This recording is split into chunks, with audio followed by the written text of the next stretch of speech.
So tonight, I am not going to talk at all about f-stops, cameras, lenses, or anything else of a photographic nature. I'm not going to talk about composition. So if you want to hear that tonight, not for me tonight. What I'm going to do tonight is I'm going to take us to the places that we just saw. I'm going to give you little tips that we've learned over the years, things to make your life easier for you so you don't run into some of the same traps that we ran into with our travels and go on your All right. So, do we want to go locally? Well, you know, we've got Presque Isle, we've got Snowy Owls. That's a cool thing to do. But preparation to go do that is actually the same as preparation for going on a big trip. If you went to shoot the Snowy Owls last week and you had a pair of jeans on and a pair of sneakers, you will not have had a fun time. We live in the U.S., which has the greatest park system on the planet. We've got a myriad of opportunities here in the U.S. You can travel by car, you can travel by plane, train. We're not going to talk about that tonight. But instead, I want to focus on international travel, because that's usually where the problems are with travel in general. And when I talk about international travel, I talk about two types. I like to talk about what I call civilized travel and exotic travel. How do I define it? Civilized travel is where you can drink the water and you got a nice place to sit when you're going potty.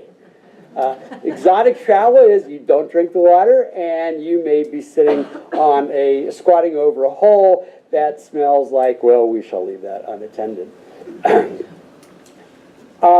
And how do we pick those places? Well, Ellen and I, our tricks include, number one, going through magazines. National Geographic, travel magazines, etc.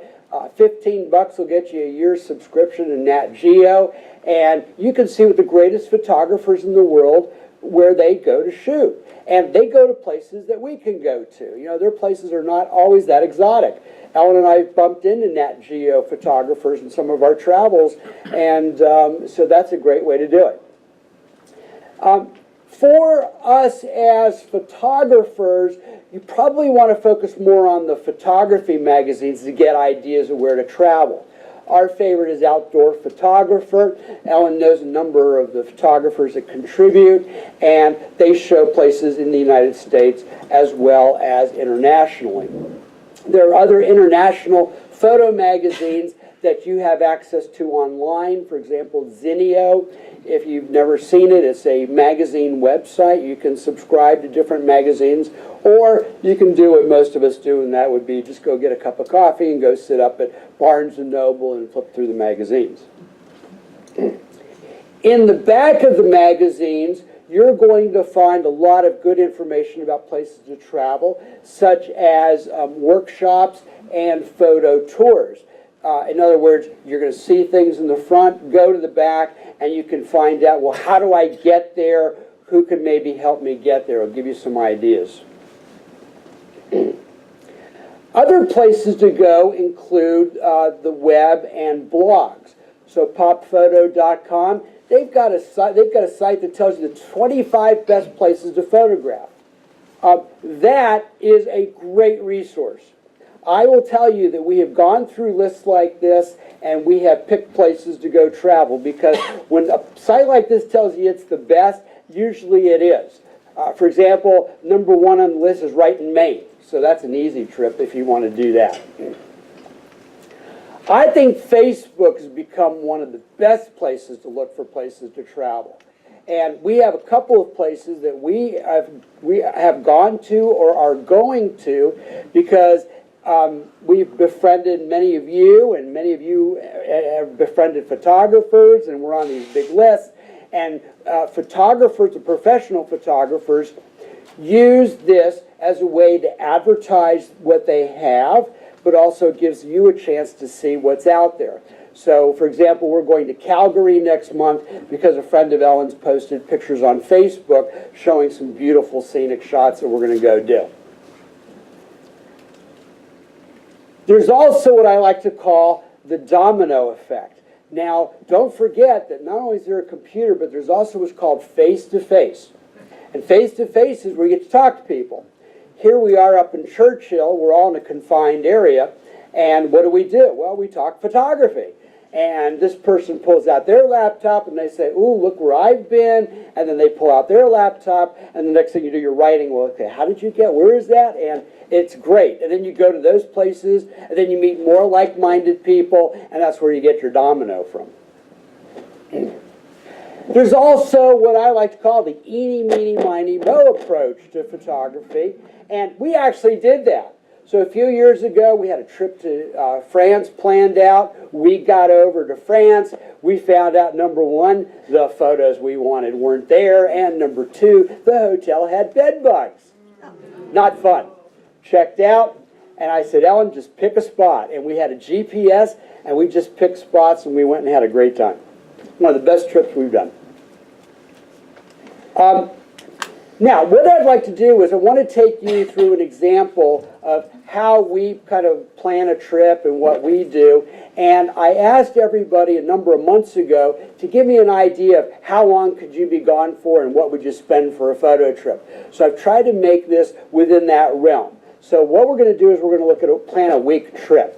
And we're going to go to Iceland because that's a great place to start. Iceland is like going to the UK.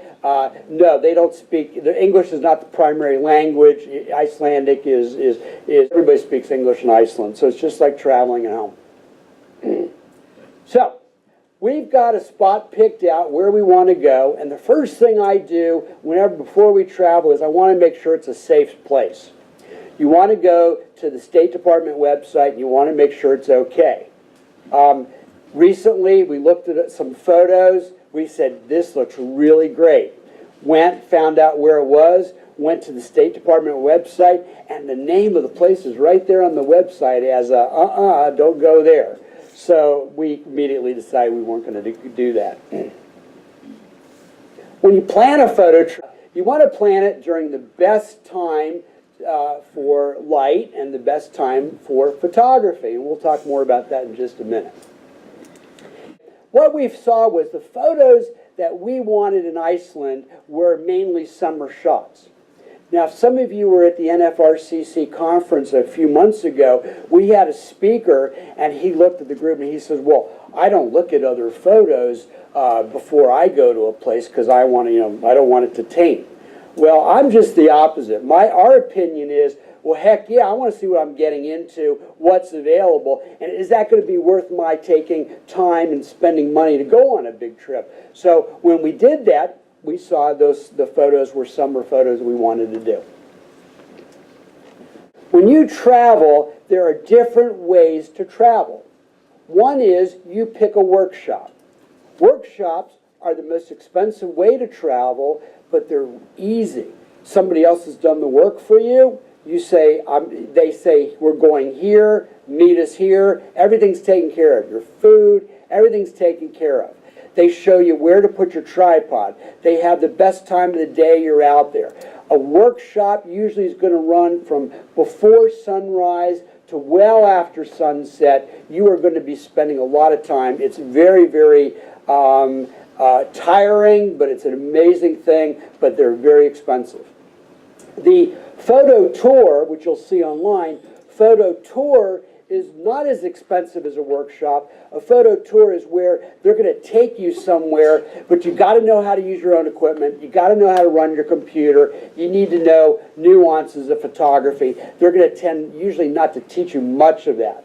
Photo tours are less expensive, but still pricier. The next way to travel is what I call assisted travel.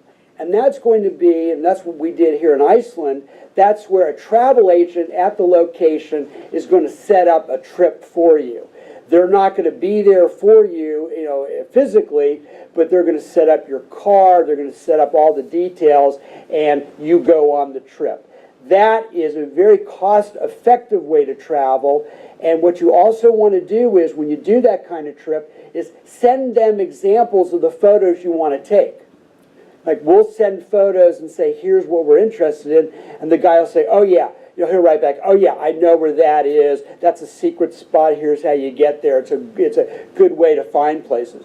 In Greece, that's self-planned, that's assisted travel, and then the last thing is just do it all on your own. Okay, if you're a seasoned traveler, which some of you are, just go plan everything on your own. You don't need any help. In this workshop that Tim does, and Tim Vollmer is one of our Facebook friends, he and his wife, we looked at a 7-day tour that they have. They explain where they're going to go, what they want to do. We like their photos. And then you get to the next page, which is price and date. You see the date's going to be in the summer and summer adventures, and then you get to the price. It's $56.95 per person. All right, that's just crazy. I'm not doing that. But if you Google self-drive, so you can do self-drive Iceland, self-drive Scotland. We did a number of years, and this is that assisted tour I'm talking about. With self-drive, what they're going to do is all year round they're going to plan the trip for us. Okay, I explain what I want to do, what we want to do. They're going to get me the car. They're going to get me my motel rooms or B&Bs. Farmhouses in Iceland are popular. I get a GPS. I get a mobile phone. I get pickups. I get all sorts of things. That's $13.50 a person. That's 1 week trip. That's the car. That's everything but food. That's not too bad for 7 days. That's within the realm of what everybody in the group or a number of people sent me for a reasonable trip. If you're doing self-trip, there's a site, again, you just got to do a lot of internet looking. There's a farmhouse group where you can stay at farmhouses. It's less expensive. All right. We know where we're going. We've got our itinerary set. We've got a car. And now we need our airfare to get over there. You are stuck with Iceland because in fact, they have one airlines, which is Iceland Air, and they have a monopoly. So you're kind of screwed. If you're going elsewhere, all right, and you want to plan your trip with the airfare, there is no magic number as to when to plan the trip. Some places say do it 2 months before, some say do it a month before, some say you do it on Saturdays, Sundays. Advice number one is if you're going to plan the trip, if you're going to do your airfare,